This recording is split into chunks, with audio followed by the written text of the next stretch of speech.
Maha suci Allah yang telah mengisrakan Nabi daripada Masjidil Haram ke Masjidil Aqsa. Ilal ayah. Setiap tahun kita orang Islam pasti akan menyambut hari-hari kebesaran Islam. Salah satunya ialah Isra' dan Mi'raj. Tapi yang paling penting, apa pengajaran yang kita boleh ambil untuk kita jadikan sebagai panduan hidup? Assalamualaikum, jumpa lagi di channel Bahan Absara Official. Apa kabar friend? Insya Allah sehat selalu. Selamat datang di channel Bahan Absara Official. Bagi teman-teman yang beragama Islam, jangan lupa salat 5 waktu. Salat berjamaah di masjid lebih utama daripada salat sendirian di rumah. Friend, kali ini kita akan mereaksikan sebuah video mengenai Isra' Mi'raj. Dan ini judulnya menarik. Ini dari channel Diamin Idris Show. Judulnya Isra' Mi'raj, hadiah dari Tuhan. Wah, ini menarik nih friend judulnya friend. Oke, tak usah buang masa, jom kita tonton videonya.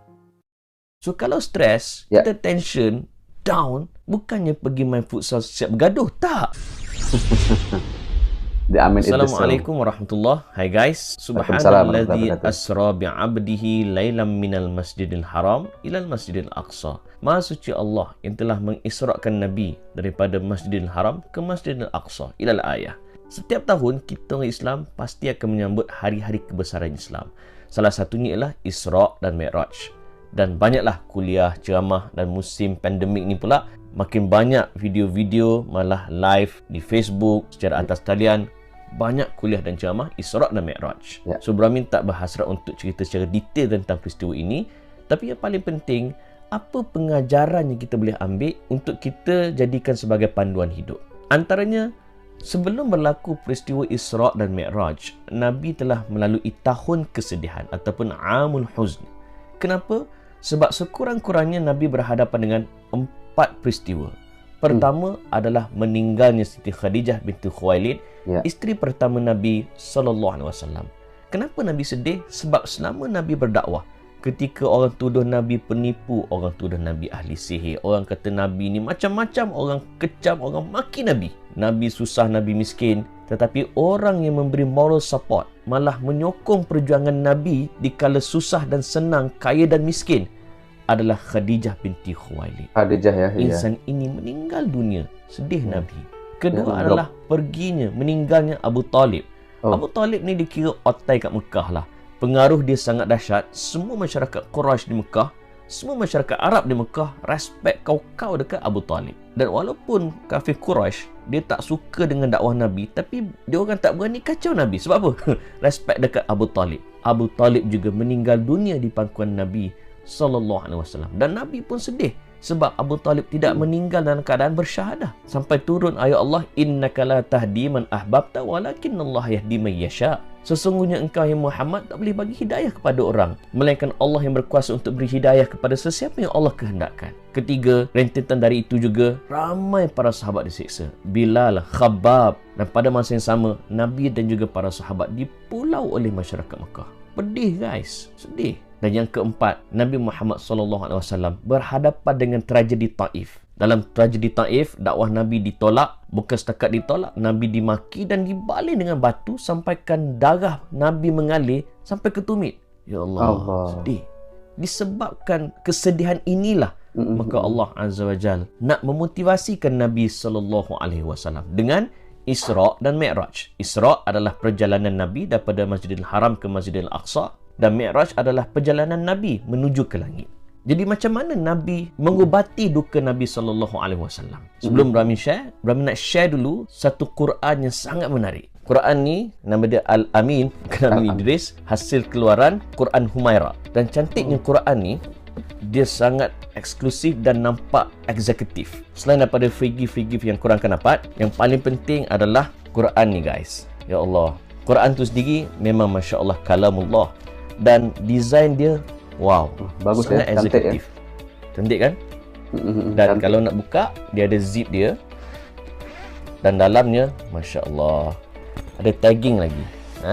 So kat sini kita boleh tengok berdasarkan kepada tagging yang ada. So, kita boleh terus belik ke muka surat tersebut. So kalau korang nak tahu dan dapatkan Quran ini, boleh pergi ke website quranhumaira.com, Facebook dan Instagram Quran Humaira, dan boleh check it out juga di Humaira TV. Okey, sambung balik. Bagaimana Nabi SAW mengubati kedukaan baginda?